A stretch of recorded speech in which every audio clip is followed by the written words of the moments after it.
Olá, seja bem-vindo ao Psicologia e Propósito, um podcast que a gente traz assuntos do dia a dia que influenciam nossa vida.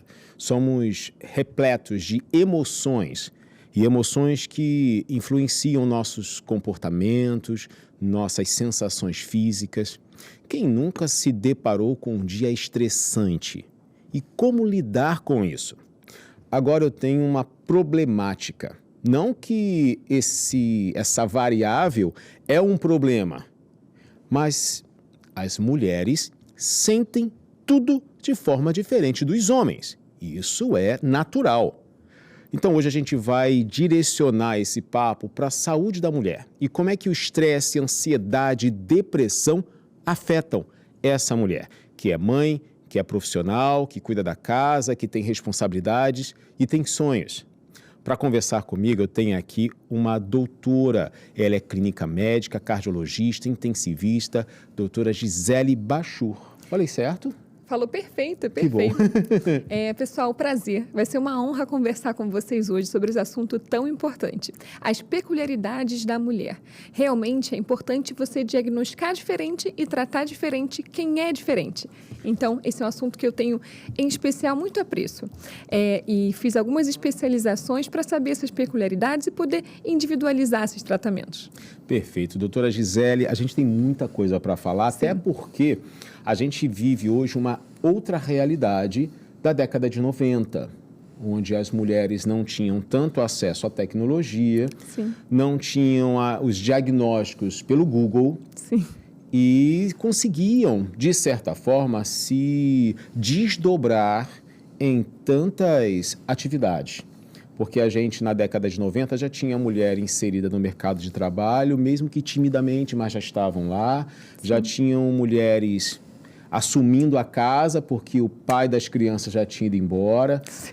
Porém, com a tecnologia, a gente passou por uma ruptura na nossa sociedade em que a comparação é muito mais intensa e essa comparação injusta gera o estresse, gera ansiedade e gera depressão. Perfeito. E isso tudo acaba atingindo não só a mulher, o homem também. Porém, por que a mulher tem esse perfil mais delineado? Perfeito. A mulher, pessoal, ela tem um perfil de resposta ao estresse diferente do perfil de resposta do homem, muito por causa dos hormônios. Então, por exemplo, o homem, ele tem a testosterona que faz uma regulação diferente da resposta ao estresse, enquanto o homem vai ficar mais com irritabilidade, agressividade. Muitas vezes, a maneira de lidar dele vai ser uma maneira em que ele vai esconder as emoções. A mulher, não. O estrogênio deixa ela mais sensível ao estresse no sentido de ter uma resposta mais rápida e mais prolongada a esse estresse. Isso vai fazer com que o perfil dela seja de poder lidar com esse estresse, falar sobre as emoções, é um perfil completamente diferente do homem, buscar uma rede de apoio. Então, são respostas diferentes ao estresse e maneiras diferentes de lidar com o estresse. Enquanto o homem, você falou da agressividade, é uma das emoções mais visíveis no homem, sim, que é a raiva. Né? E só explicando mais uma vez, eu sempre trago esse ponto aqui para o nosso podcast, que as emoções, raiva, tristeza, alegria, tédio, nojo, ansiedade, são naturais. Sim. Não existe uma medicação que vai falar, vou tirar a raiva de você. Não tem, gente. Existem em questões de patologias que você precisa tomar uma medicação para alguma coisa, mas no natural, não. E aí depende de terapia para você fazer toda a manipulação dessas emoções. A questão é que o homem, quando ele está estressado, ele costuma explodir, não é uma regra geral, sempre tem aquela parcela de exceção, né? Sim, claro. Tem aquele que se retrai e tal, sim, mas a maioria se explode. É por isso que a gente costuma ver na internet muitos vídeos de quando dois homens começam a discutir, vai direto para a pancadaria, porque não controla. Isso, sim, aí é uma das expressões dessa testosterona, sim, que é um hormônio. a mulher também tem testosterona. Sim, a questão claro. é que a testosterona passou a ter um nome, né? O hormônio do homem. Sim, sim, Porque sim. tem uma intensidade, É um tem uma nível maior, um quantidade. nível sérico maior. E aí faz com que toda a regulação Seja diferente. A mulher já tem mais o estrogênio, Sim, que vai dar uma outra reação. sim. Embora também tenha as suas exceções. Claro. Tem mulheres que não são nem pavio curto, não tem pavio. É verdade. Né? Já parte para cima. É. Eu tenho uma paciente que ela fala o tempo inteiro para mim, não, eu não fiz nada porque eu não quero perder meu réu primário. E aí eu falo assim, mas como assim? Aí, enfim, existem as exceções, mas a grande maioria Sim. acaba sentindo esse estresse, ansiedade, depressão de forma muito diferenciada. Sim. São 3 assuntos diferentes também, tá, gente? Estresse é uma coisa, ansiedade é outra, depressão é outra. Embora o estresse pode ser provocado por uma questão de ansiedade ou a própria depressão pode deixar estressado, mas a pessoa pode estar estressada e não sofrer de depressão. Sim, Pode claro. estar estressada e não ter TAG, transtorno de ansiedade generalizada. O estresse, até certo ponto, é favorável. Claro. Né? Porque você se estressou com aquilo, você vai buscar uma resiliência Sim. para lidar com o negócio. A questão é que, às vezes, a gente não encontra essa resiliência dentro da geladeira, num potinho que você pega lá, come e acabou. É verdade. Né? No estresse, vamos focar nesse início, assim, Sim, nesse claro. estresse. O que deixa as mulheres mais estressadas que chegam no seu consultório? Bom, vamos lá. Como você bem comentou no começo do programa, a gente tem na mulher uma dupla jornada, uma tripla jornada, uma quádrupla jornada. O que eu quero dizer com isso? A mulher, ela se inseriu no mercado de trabalho, mas ela também cuida do filho. Além disso, ela também tem a questão do marido. Muitas vezes está cuidando dos pais que já, enfim, já são idosos e aí ela assume a função de mãe do próprio pai. Então, essas múltiplas jornadas levam a mulher a realmente uma sobrecarga que, em geral, na prática, de maneira geral, é muito diferente do homem que não costuma acumular tantos múltiplos papéis como a mulher acostuma. E esse estresse, no meu consultório, ele vai gerar, muitas vezes, sintomas físicos. Então, é a mulher que vem com uma queixa de palpitação. É a mulher que vem com uma queixa de dor no peito. É a mulher que vem com insônia. Ela vem também com cefaleia, com dor de cabeça. Ela vem com distúrbios gastrointestinais.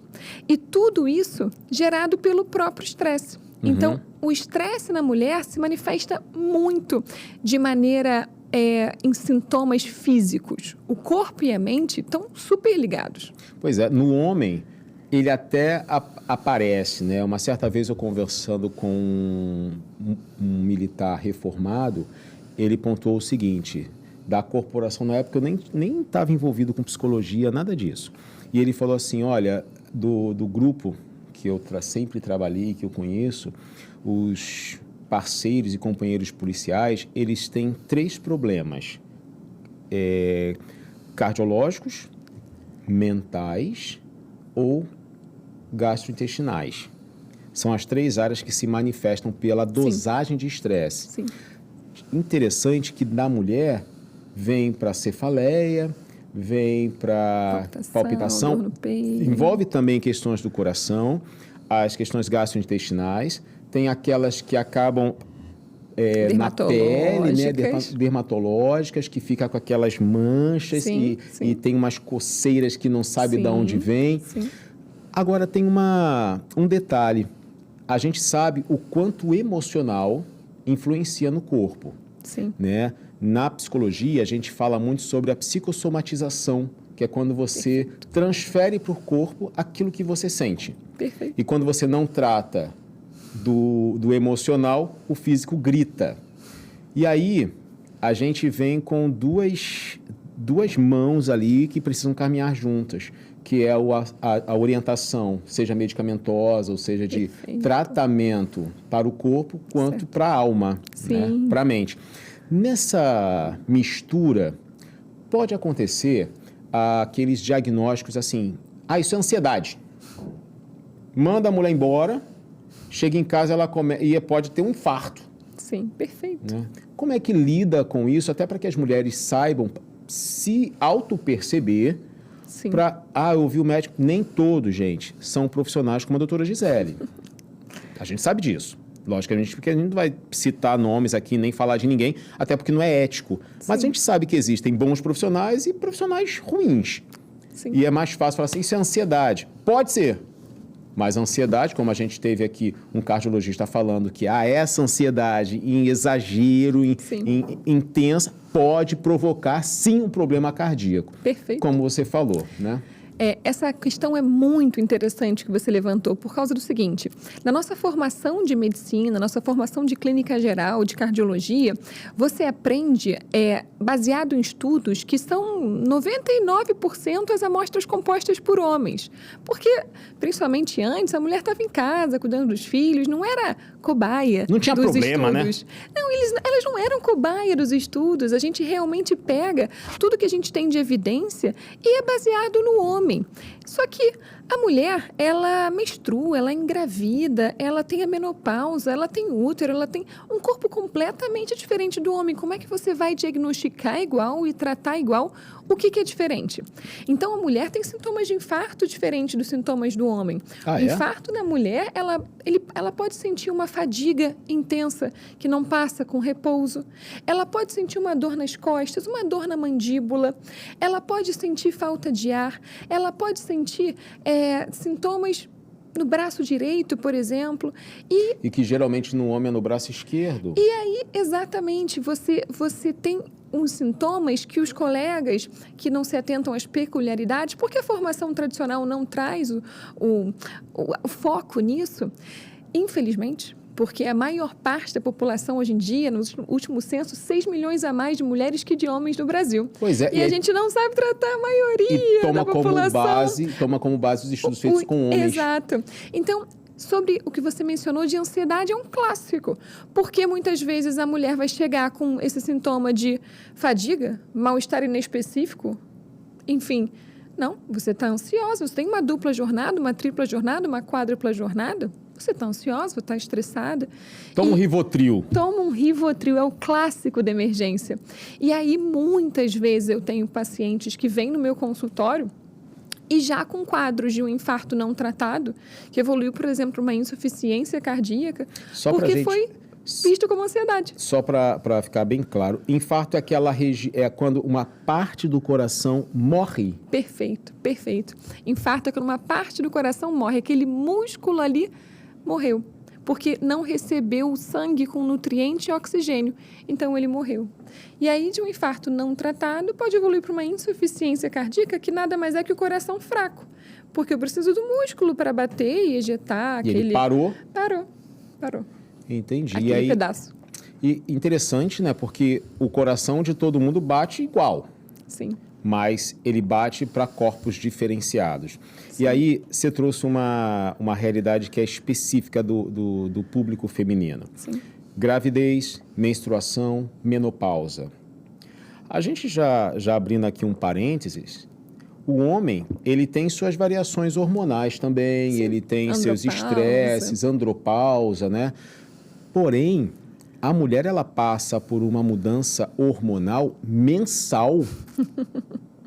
Exato. Que a gente, homem, quando nasce, já deveria receber o manual. É verdade. Porque das 4 semanas, a mulher, me corrija se eu estiver errado, isso aí eu estou de observação, tá? A mulher tem uma semana bem. Uma semana está de TPM, uma semana está com a menstruação e outra semana está tentando resolver isso aqui que aconteceu. Uma semana fica ela. Perfeito. É sinceramente, muito desafiador essas flutuações hormonais que a mulher passa. O que acaba trazendo até consequências, se a gente for olhar para uma resiliência que ela desenvolve, porque ela sofre adversidades assim dessa flutuação, em que ela vai ganhando estratégias de ficar mais forte perante essas adversidades, porque desde a menstruação ela sofre essas flutuações com adversidade. Então, por exemplo, essas alterações hormonais fazem com que a saúde, ansiedade, depressão, as nossas questões de saúde mentais fiquem principalmente na TPM, principalmente no pós-parto, porque o nível de estrogênio durante a gestação atinge níveis muito maiores que qualquer outro estágio da vida da mulher.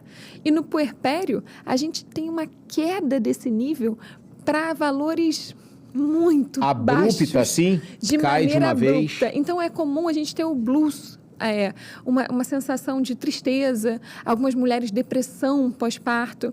E o terceiro momento da vida da mulher em que essas alterações hormonais vão levar a questões de saúde mental é na menopausa, porque aí eu também tenho um declínio do estrogênio e aí eu também vou aumentar a ansiedade, depressão e por aí vai. Nossa!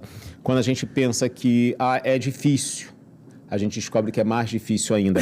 Porém, hoje, as mulheres, eu percebo que as mulheres elas têm um pouco mais de liberdade para expor o que sente. Ou o que sentem, né? Porque todas elas sentem algo. Sim. A questão é que há umas 2 décadas atrás, as mulheres ou as meninas, quando elas começavam a vida, né, popularmente falando, né, de maneira bem antiga para revelar a minha idade, viravam mocinhas, elas não podiam se estressar. Você não tem motivo para ficar assim de palhaçada, vamos melhorar essa cara. Isso era uma agressão. Sim. Que também ninguém sabia como agir ou validar aquelas sensações, né? O fato é que hormônio no corpo muda tudo.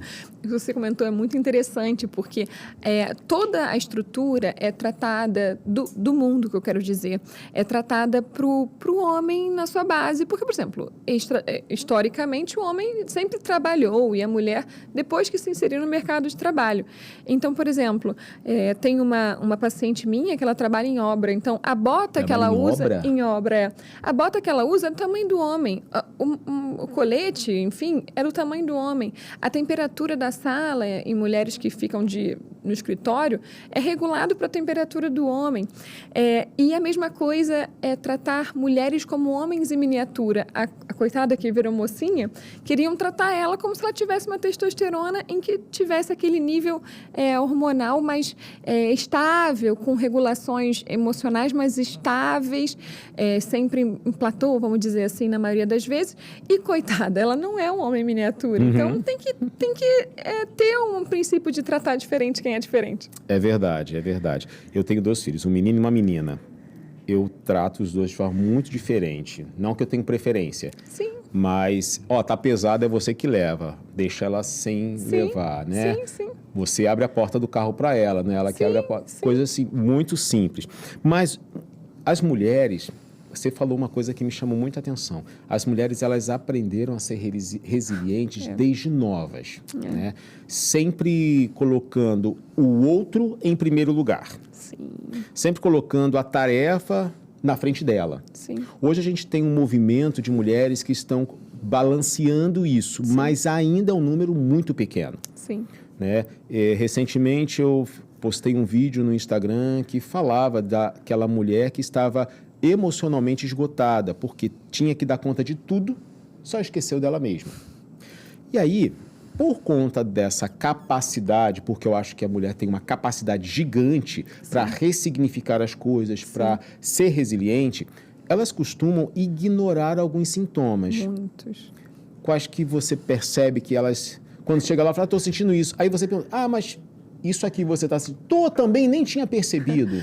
Isso é um clássico. Eu tenho uma paciente que ela tem uma pós-parto, puérpera, que a gente chama, que são os primeiros dias ali no pós-parto, né? Então, essa puérpera, ela estava com uma insuficiência cardíaca periparto. A gente chama de cardiomiopatia periparto, em que o coração falhou e começou a ficar muito fraco. Então, ela simplesmente não estava... Ela estava com muito cansaço para fazer pequenas tarefas do dia a dia. E estava com as pernas inchadas e com muita falta de ar. Então, ela simplesmente demorou muito a procurar ajuda. E quando ela foi procurar, não foi por essas queixas. Foi por causa de um colesterol alto que tinha feito num exame para ginecologista. E aí ela foi para lá pelo colesterol. Eu vi as pernas inchadas, eu percebi o cansaço, porque ao falar ela cansava. Você percebeu nisso olhando para ela, ela não falou. Não eram as queixas que ela trouxe. E à medida que eu perguntei, eu falei, e esse cansaço que você está ao falar? Não, eu realmente tenho um bebê pequeno em casa, eu não consigo dormir, e ainda tenho as tarefas domésticas, ainda estou voltando a trabalhar, porque eu sou PJ e tenho que voltar antes da licença. Então, eu estou cansada, normal. Aí eu falei, você cansa para tomar banho? Eu canso para tomar banho. Para vestir a roupa? Eu canso. Aí eu perguntei, e as pernas inchadas? Eu acabei de ter um parto, então acho que essas pernas inchadas são da gravidez e tudo mais. Aí eu falei, não, nada disso é normal, você não pode normalizar isso. E aí eu fui investigar e fechamos o diagnóstico. E assim, essa é uma doença que pode ser grave, 50% reverte, 50% não reverte, mas para dar a possibilidade de 50% reverter, tem que tratar. E, graças a Deus, ela reverteu, mas tem mulheres que não. Que bom que ela conseguiu, mas, gente, é um detalhe que vai normalizando. Isso é comum. Isso. O pior é quando outras pessoas que não são profissionais começam a falar assim, minhas pernas também incharam depois do parto. Mas, às vezes, inchou porque tinha outro problema. Não tinha nada a ver com... Gente, o outro fisicamente não tem nada a ver com você. Sim. Não é à toa que o médico não faz consulta em grupo. Sim. Não faz consulta individual. Sim. Não dá a mesma coisa para todo mundo. É claro. E isso é um detalhe que a gente precisa... Aí eu vou trazer para a psicologia, que é o autoconhecimento, que é você se conhecer, você saber que fase você está passando, você ter um tempo. Eu sei que a gente queria muito que o dia fosse mais longo, mas não vai ser. Em 24 horas a gente precisa conseguir fazer tudo que a gente tem que fazer, não aquilo que a gente quer fazer. Mas tem coisas que são básicas e a gente precisa separar um tempo para se observar. Seja na hora do banho, seja na hora que estiver, se consegue acordar cedo, trabalha mais tarde, naquela hora que acordou, se observe, sinta-se, né? Reflete um pouco sobre o que está fazendo, se está valendo a pena, se não está. E aí você conseguiria parar um pouquinho. Gosta tanto de pesquisar no Google, pernas inchadas depois do parto. Daria alguma resposta. O Google geralmente diz que é um problema já para a morte. Mas ali ficaria... Mas já ficaria ali, uma lâmpadazinha amarela piscando. Alguma coisa não está boa, deixa eu perguntar. Pelo menos perguntaria ao ginecologista e aí já teria alguma orientação. Como a mulher está acostumada a sofrer sofrimento desde lá da menstruação, da TPM e tudo mais, ela normaliza os sintomas. Uhum. Então... muitas vezes a paciente vem comigo, referindo a palpitação, por exemplo, ela mesma fala, já doutora, eu sinto essa palpitação há 1 ano, mas ansiedade, né? Quando a gente vê, não, é uma arritmia. Palpitação é uma coisa, aquela que pode ser movida por um estresse e ser pontual. Sim.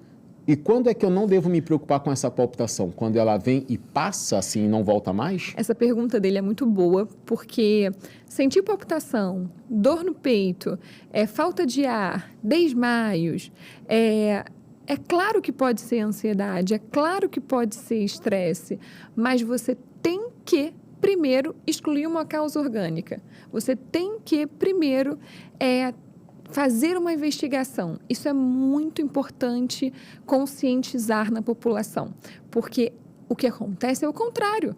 É a sociedade e a própria mulher, muitas vezes, normalizar o que não deve ser normalizado. Pois é, eu costumo, quando eu percebo algum paciente meu, que ele já não consegue dar a resposta comum, não vou dizer a resposta normal, porque não dá para a gente... isso aqui é o normal. Não, não é. Mas o comum, e aí eu oriento.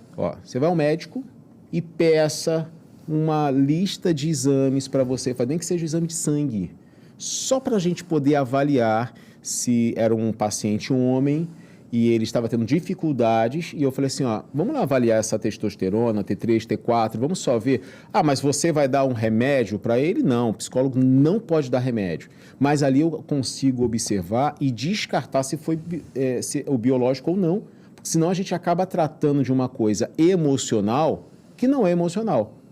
Do que adianta tratar uma depressão se a pessoa está com falta de vitamina D? que é uma consequência, né? Claro, com certeza. E aí você consegue avaliar e, beleza, você está com depressão? Tá bom, você quer fazer terapia? Vou te encaminhar para terapia. Sim. Mas vai tomar essa medicação aqui de vitamina, vamos suplementar isso aqui para Sim. dar um resultado. Perfeito. Agora, as mulheres têm um pouco de dificuldade de aceitar alguns tratamentos? Muito bom. A mulher, ela cuida do marido, do filho, do pai e a última a ir para o consultório é ela. A maioria dos meus pacientes são homens. Não porque as mulheres infartam menos que os homens, mas sim porque quem cuida de quem cuida? A mulher cuida de todo mundo e ela se deixa sempre por último. E eu falo muito para as mulheres no meu consultório. Quando o avião está caindo, você bota a máscara de oxigênio primeiro em quem? Em você ou na pessoa do lado? Tem que ser em você, porque se você não colocar em você, você não consegue nem estar forte para colocar na pessoa do lado. Não é egoísmo. Pelo contrário, a mulher muitas vezes acha que se ela fizer isso, ela vai ser egoísta. Por talvez um instinto materno que seja. Em resumo, é importante que essa mulher, ela entenda que ela precisa se cuidar, ela precisa olhar para ela. E isso é uma questão que, infelizmente, muitas vezes não acontece. E você traz uma realidade que confronta com aquilo que a gente mais ouve. Não, mulher que vai mais ao médico. A questão é que a mulher, às vezes, vai muito ao médico como acompanhante de alguém, né? Que ela mesma não quer... não posso faltar ao trabalho, não posso deixar isso. Eu tenho que fazer isso aqui. A gente vai deixando para depois. Semana que vem eu vou. Os diagnósticos das mulheres são todos tardios. Por isso que as complicações são maiores. Pois é. Infelizmente. Eu tive recentemente um caso na família de uma tia que começou a perceber algo incomum e não foi se tratar. Sim. Passou-se um ano e aí o problema aumentou. Infelizmente, o resultado não foi o que a gente esperava, né? Infelizmente, ela não resistiu, mas pelo tempo de espera. Sim. Não, eu vou depois. Sim. Não, já marquei. Aí no dia que estava marcado, perdi, Sim. vou depois, Sim. vou fazer outra coisa. Sim. Gente, saúde não se brinca. Não tem como adiar. Sim. É naquele dia. Diagnóstico precoce salva. Exatamente. Diagnóstico precoce salva. Intensivista. Onde é que atua? Vamos lá. Eu sempre quis atuar na linha de cuidado do paciente completa. Uhum. Então, por exemplo, quando o paciente tem alguma questão, alguma doença, eu trato como clínica geral. Coração, as doenças cardiovasculares são a principal causa de morte no Brasil e no mundo. Mesmo nas mulheres, viu? Se você juntar todos os cânceres que a mulher tem, juntando de mama e os outros, juntar tudo, o coração mata mais a mulher que os cânceres. E muitas vezes a mulher vai na ginecologista todo ano, mas não tem uma cardiologista para chamar de sua.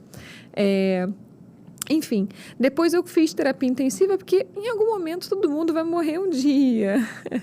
E a gente quer que seja vida longa e com qualidade de vida. Mas todos nós vamos morrer um dia. Eu não marquei encontro com ninguém do outro lado ainda. Ninguém. Exato. Estou bem aqui, hein, Deus? Exato. E, em geral, muitas vezes você pode precisar de uma internação. E muitas vezes a internação num paciente grave vai ser num CTI, numa unidade de terapia intensiva. E o manejo do consultório é completamente diferente do manejo do CTI. Então, Entendi. eu escolhi me especializar também em CTI para caso meu paciente interne, eu consiga acompanhá-lo. E aí, fazer a linha de cuidado. Você fez a especialização... Prevenção, tratamento e o grave também. Você fez a especialização intensivista em terapia por intensiva. conta do seu paciente precisar passar por ali?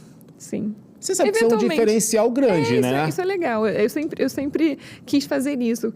Enquanto meus colegas estavam no caminho de super se especializar, eu queria dar um passo para trás para olhar o todo e acompanhar a linha de cuidado. Prevenir, tratar e, se precisar o mais grave, tratar o mais grave. Caramba, que demais. É legal. Olha, muito bom. Esse é um cuidado que eu percebo em você com o seu paciente, que é diferente de muitos profissionais, que a classe médica e a própria universidade orientam os profissionais a estudarem a doença. E aí você vem estudando o paciente. Sim. Isso é muito legal. Pessoa. Parabéns. Obrigada. De verdade. Obrigada mesmo. Agora, a gente fala aqui sobre estresse, depressão, ansiedade. A gente focou muito no estresse no bloco passado. E tem eu queria que a gente desse uma debruçada sobre a depressão. Né? Você falou sobre a depressão pós-parto, que, gente, depressão pós-parto não é só aquela mulher que agride a criança ou que lamentavelmente, a gente vê no jornal, né, que bota numa sacolinha. Isso é repulsivo. Mas não, tem mulheres que não chegam a esse ponto e sofrem de depressão e não entendem. Como é que funciona? Por que, biologicamente, essa depressão pós-parto? Perfeito. Então, pessoal, durante a gravidez, a gente atinge os maiores níveis de estrogênio da vida inteira da mulher. E durante o pós-parto, de maneira abrupta, cai num precipício para níveis extremamente baixos o estrogênio. Então, isso faz com que realmente possa acontecer aquele blues, que é aquela tristeza, e, algumas vezes, a depressão pós-parto, que é um quadro grave que deve ser tratado.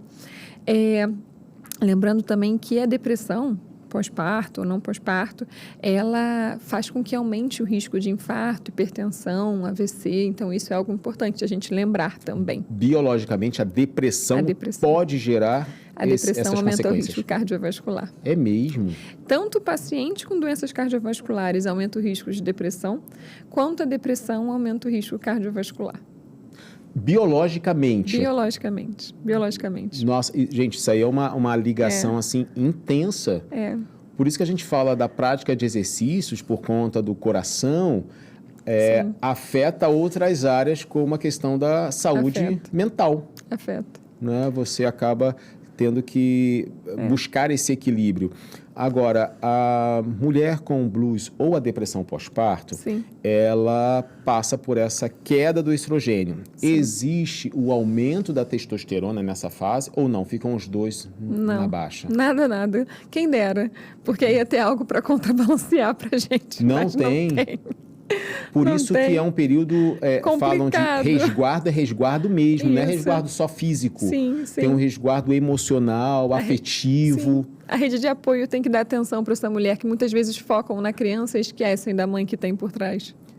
Embora isso é uma realidade que a gente vê se repetindo, né? Não há quem cuida de quem cuida, como você falou. Exato. Você pode ver até quando você tem um bebezinho, as pessoas ligam para você, não perguntam mais como você está, perguntam do bebê. Exato. Né? Cadê o bebê? Oi, eu tô aqui, tudo bem? Né? Não existe. Agora, a gente falei aqui, né, trouxe a questão da atividade física, é um mecanismo para lidar bem com questões cardiológicas e de saúde mental. Mas por quê? Muito bom. Quando a gente está fazendo atividade física, já está muito bem documentado que a gente libera endorfina, já está muito bem documentado que a gente melhora a qualidade do sono, e a qualidade do sono tem relação com desinflamar, conseguir reduzir a inflamação do nosso corpo, que reduz infarto, reduz AVC, regula melhor o seu humor, regula leptina, grelina, que são hormônios da saciedade, vai regular inclusive o seu apetite. Então, isso vai fazer com que 150 a 300 minutos de aeróbico na semana, mais 2 a 3 vezes de musculação na semana, porque depois dos 30 anos, a cada ano que passa, a gente perde 1% de músculo. Gente, então eu já perdi 11. Exatamente. Então, se a gente não fizer nada contra isso, a gente vai chegar aos 80 sem levantar da cadeira, do vaso, sem o apoio de alguém. Então, isso... Não é fazer a musculação para ficar fortinho, é para não perder a musculatura que tem. Atrofiar. Então, isso no ponto de vista de saúde mental tem tudo a ver, porque com esse cuidado integral, quando você melhora o sono, você regula o humor. Quando você faz atividade física, essa liberação de endorfina, de serotonina, consegue regular seu humor, consegue diminuir depressão, ansiedade. Meditação, atenção plena, diminui depressão, diminui ansiedade. Então, são estratégias que é importante a gente lançar a mão. Pois é, e a meditação, você consegue no YouTube alguns gratuitos que fazem lá exercícios de mindfulness, que a atenção plena é você conseguir se concentrar. E eu faço muito disso com os meus pacientes, quando eles precisam, né, de voltar para si. Não é você pensar em coisas boas, lugares bonitos. Não, gente. Isso, a mente não vai parar de funcionar porque você está fazendo o seu exercício de mindfulness.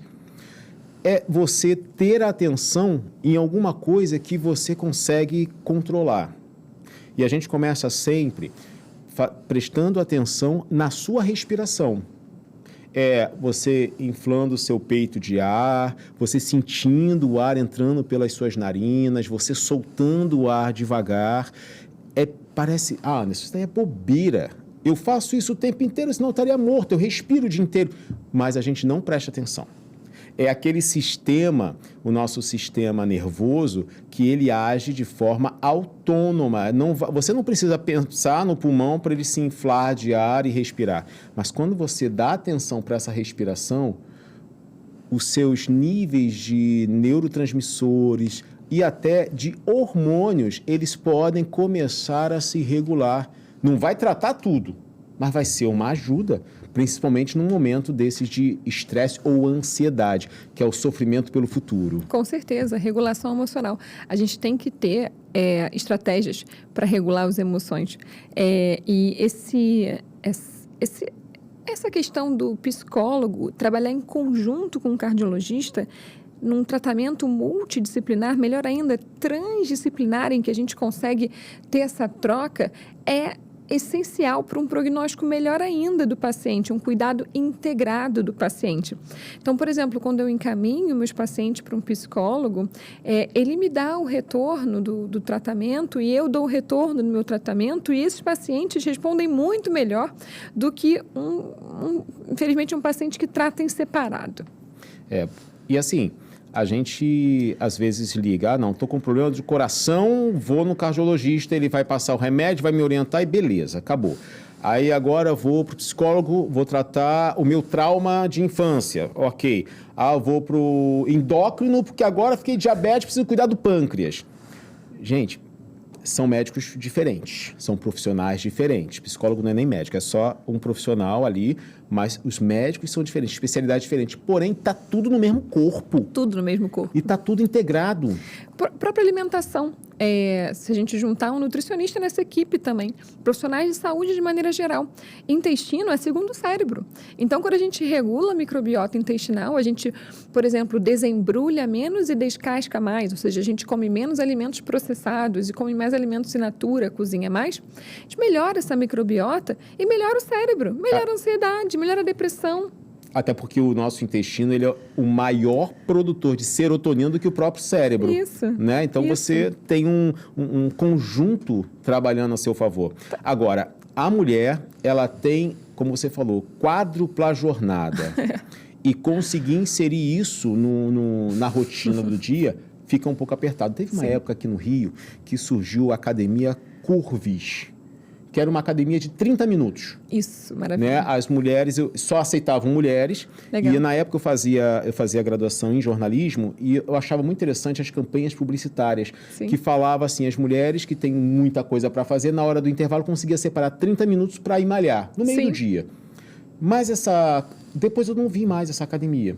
Sim. Né? Porque as mulheres vão sempre colocando outras coisas. Não, o dinheiro que eu gasto aqui é o tratamento odontológico do meu filho. Exato. Aí parou de se cuidar. Exato. Porém, era uma estratégia muito boa. Muito boa. Mas muito como é que a mulher consegue inserir isso no meio de toda essa rotina? Se você for parar para pensar, 150 minutos por semana dá meia horinha, 5 vezes na semana. Então, por exemplo, eu mesma, eu acordo, e aí, em meia hora, eu tomo meu café, faço minha meditação todos os dias. Se você fizer 3 vezes na semana, 10 minutinhos, reduz frequência cardíaca, reduz pressão arterial, reduz ansiedade, reduz depressão, reduz evento cardiovascular, melhora foco, memória, concentração. Os exercícios, por exemplo, que foram falados agora. Agora, depois, meia horinha para poder fazer ou uma esteira ou fazer uma musculação e aí sim começar o dia. A questão, às vezes, pode ser no almoço, a questão, às vezes, pode ser quando chega em casa, o que fizer sentido para você, para essa mulher. Mas é importante ela se priorizar, ela botar a máscara de oxigênio primeiro nela quando o avião está caindo. Então, independente de como, e quando e o que, encaixar meia horinha já reduz mortalidade. 150 minutos de aeróbico na semana te dá 5 anos de vida. 5 anos de vida. Nossa, é muita coisa. Agora, é interessante que... não consigo ir para academia. Gente, isso tem até no YouTube hoje em dia. Treinamento sem pesos. Sim, sim. Em casa. Treinamentos de 18 minutos. Em casa. Treinos de HIIT que em 15 minutos correspondem a 30, 45 minutos de cardio na esteira e sem equipamento. Ah, não tem dinheiro para comprar equipamento. Não, é sem equipamento. Gratuito. Pois é. Eu mesmo já fiz alguns ali porque são práticos. Não dá tanto tempo. Na pandemia eu fazia muito. Pois é. Na pandemia foi o período que eu consegui fazer mais treinos. Eu também. Depois que acabou a pandemia, que a gente voltou à nossa rotina, a gente tem que se reorganizar. Sim, sim. E aí, nessa reorganização, vale muito a pena você colocar o que é prioridade. Sim. Seu filho pode ser prioridade, mas se você não estiver bem, seu filho não vai estar bem. Se você não estiver vivo, quem vai cuidar do seu filho? Exatamente, exatamente. Eu trabalho muito com crianças atípicas. Sim. E eu tenho percebido os reflexos de uma mulher cansada, que não se cuida, na maneira dessa criança reagir. Ela passa a ter mais crises. Não estou falando que Sim, claro. isso é motivador, mas a criança sente quando o ambiente não está bem. E porque é atípico, tem uma sensibilidade. Não, gente, toda criança a criança é sintoma da família. Perfeito. Então, se a mãe não se cuida, eu não tenho filho atípico. Então, ele vai ver de você para aprender. Mãe feliz, filho feliz. Exatamente. Agora, nessa busca, né, de esse equilíbrio, né, a gente lida com uma ansiedade muito grande, principalmente nessa múltipla jornada. As mulheres, elas têm sonhos, Sim. mas com as questões que ela precisa ver todos os dias, esses sonhos às vezes ficam para depois. Sim. Ou ficam apenas nos sonhos, né? Nunca vai acontecer. Sim. Mas fica aquela busca interna, né? Eu queria isso, eu queria aquilo outro, eu queria fazer isso, queria viajar e tal. Isso prejudica a saúde cardiovascular? Com certeza, gente. Na medida em que você acumula e não trabalha bem as suas emoções, isso, sem dúvida, vai repercutir. Isso, se você está num estado de inflamação crônica, porque essas questões podem gerar um estresse crônico, e o estresse crônico, a frustração, o estresse crônico, vão aumentar a inflamação. Então, isso vai aumentar o infarto, isso vai aumentar o AVC. Quando você tem inflamação, a gente tem total aumento de risco cardiovascular. E assim, essa inflamação, ela pode não ser percebida pela pessoa? Não. É invisível. Por isso que o interessante da clínica geral, da cardiologia das doenças, é que você tem que prevenir. É melhor prevenir do que remediar. E o que acontece? A pressão alta, ela não dá sintoma, muitas vezes, na maioria das vezes. Então, você tem que fazer um check-up para poder ver a sua pressão e tratá-la, porque, por exemplo, a principal causa de morte é a hipertensão. Uhum. Se você tem questões como colesterol, se você não dosar, você não vai saber, você não vai sentir nada. E o estresse é isso também, vai fazer uma inflamação, que vai fazer uma lesão endotelial ali silenciosa. Você vai manifestar quando? Quando você infartar, quando você tiver um AVC, tem que tratar a base, tem que tratar a causa base. Biologicamente, aí eu vou falar da diabetes, que é algo que eu conheço um pouquinho. Quando a pessoa está estressada, aumenta-se a quantidade de cortisol. Com certeza, resistência à insulina. Exato. Aí o fígado, para salvar a gente, joga glicose na corrente sanguínea. Perfeito. O camarada não comeu nada, mas está com... Se fizer o teste do furar o dedinho, o açúcar vai estar lá em cima porque o cortisol provocou isso. Sim. Um outro exemplo, quando a pessoa toma prednisona. Sim, a pressão sobe. Tomou... pressão sobe, glicose também sobe, vai lá nas alturas. E aí, não se sabe, né? Essas questões do estresse provocam isso. Fisicamente, biologicamente, como é que o estresse provoca esse aumento de pressão?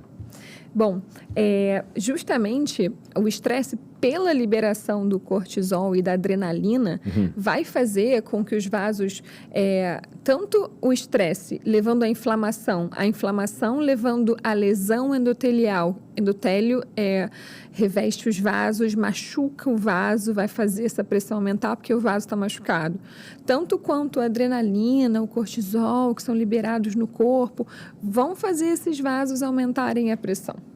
E aí o vaso pode não aguentar, ele vai alargando. Não. O vaso vai ficando doente. Esse vaso vai ficando doente, vai ficando mais rígido, mais grosso, por lesão endotelial mesmo. Entendi.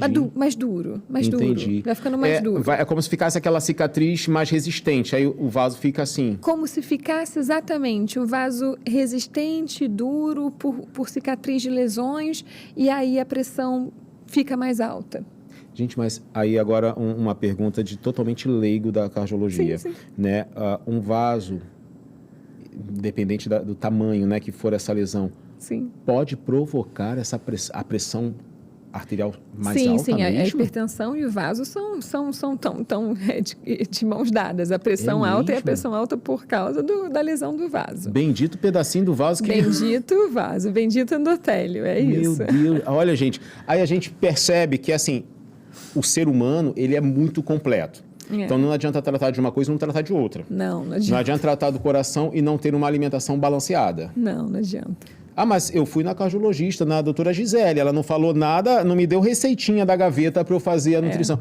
Não, ela não vai, até porque é o nutricionista que faz isso, mas vai ter aquela, gente, vamos cuidar aí, o colesterol está muito alto, triglicerídeos está muito alto, precisa fazer um reajuste, senão o coração não aguenta. Com certeza, exatamente. Uma inflamação dessa, né, e a mulher não percebe, quais são os primeiros sintomas que ela começa a manifestar para chegar no seu consultório? Bom, vamos lá. Se esperar chegar aos sintomas, já podem ter complicações. Então, esse é o primeiro recado que é importantíssimo dar.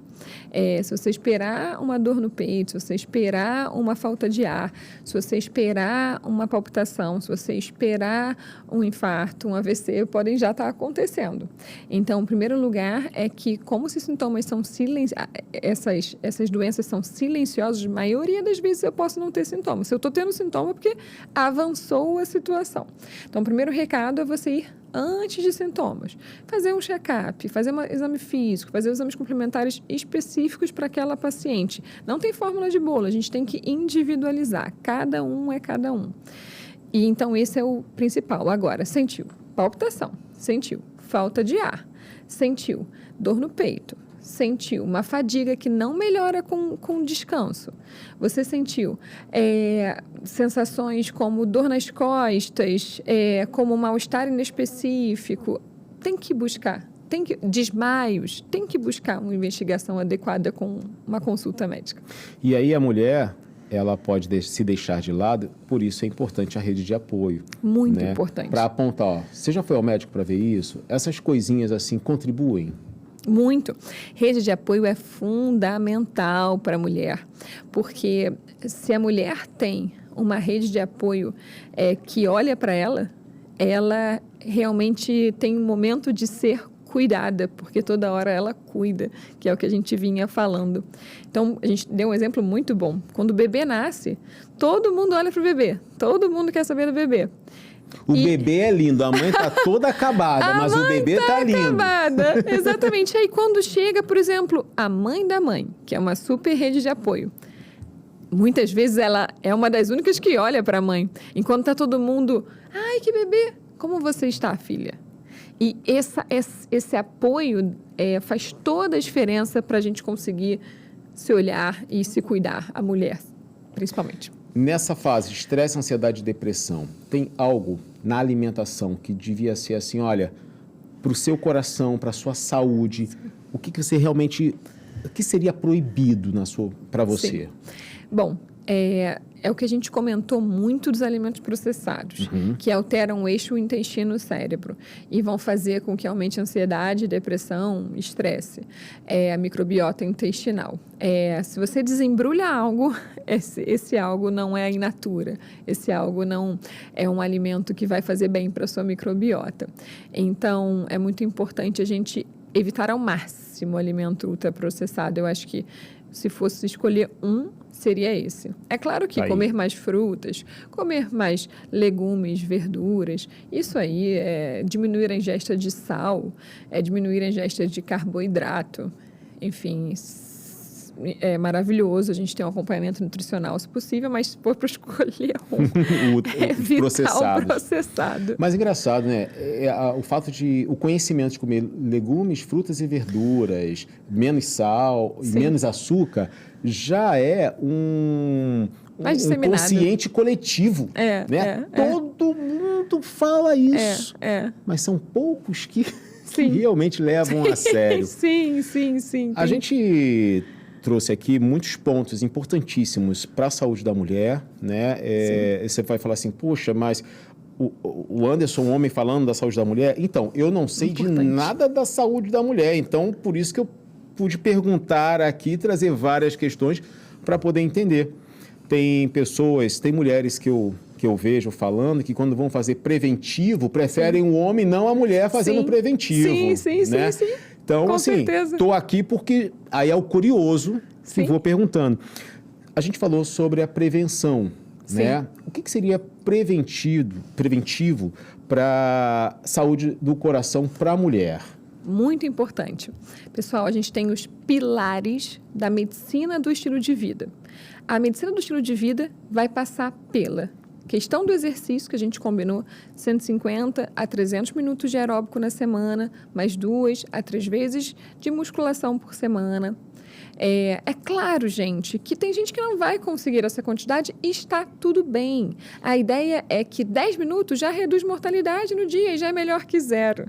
Então, seja gentil com você mesma, não se cobre, mas bote o autocuidado, bote você como prioridade. Segundo pilar, alimentação. Desembrulhe menos e descasque mais. Pratos coloridos. Terceiro pilar é o pilar dos tóxicos. Então, evitar fumar, beber, outras drogas, isso é muito importante. O quarto pilar seria o pilar do sono. Dormir 7 a 9 horas, com o mínimo de interrupção possível. Cuidar do seu sono é um super remédio. E o último pilar, e o mais importante, eu diria, de todos, é o estresse e conexões sociais. Então, é muito importante. Estresse todo mundo vai ter. Eu costumo dizer para meus pacientes que a vida não fica mais fácil, você que fica mais forte.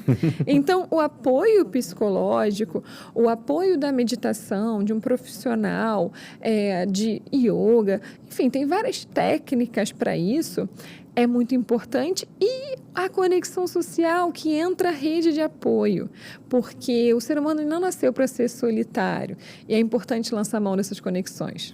Tá aí, olha, essa é a doutora Gisele Bachu, estava aqui vendo o Instagram, tem várias postagens, comentários, quem quiser te acompanhar no Instagram, como é que faz? Muito bom, pessoal, vai ser uma honra ter vocês lá. O meu Instagram é @DRA, de doutora, né? DRA.Gisele, com L só, um E no final. Bachur. Bachur é como se fala, é B-A-C-H-U-R. Tá aí aparecendo no rodapé do seu vídeo. Olha, doutora, muito obrigado. Prazer foi meu, poxa. Foi excelente, assim, eu pude descobrir um monte de coisa sobre a saúde da mulher. Sim. Que, assim, no consultório, eu não atendo só crianças, tem homens e mulheres. Sim, que é importantíssimo a gente, como psicólogo, ter essas informações. Foi um prazer. Muito obrigada, foi um prazer, pessoal, uma honra poder discutir um assunto tão importante. Parabéns pela sua caminhada na medicina. Obrigada. Mais sucesso para os seus pacientes, que aí você é carimbada, né, do bom trabalho. Com certeza, né? A felicidade e o sucesso deles é o meu. Perfeito. E você de casa pode acompanhar aqui Psicologia a Propósito no Instagram. Segue lá, você fica sabendo dos bastidores e tudo que acontece. E também no meu Instagram, Anderson Nascimento Oficial. Hoje você já conferiu aí o boletim divergente com informações, curiosidades e sugestões de manejos para crianças com autismo, TDAH, TOD e DI. Você é meu convidado, está lá para a gente poder conversar sobre esses assuntos, ok? Foi um prazer ter a sua audiência e a sua companhia aqui hoje. E esse foi mais um Psicologia e Propósito. Tchau!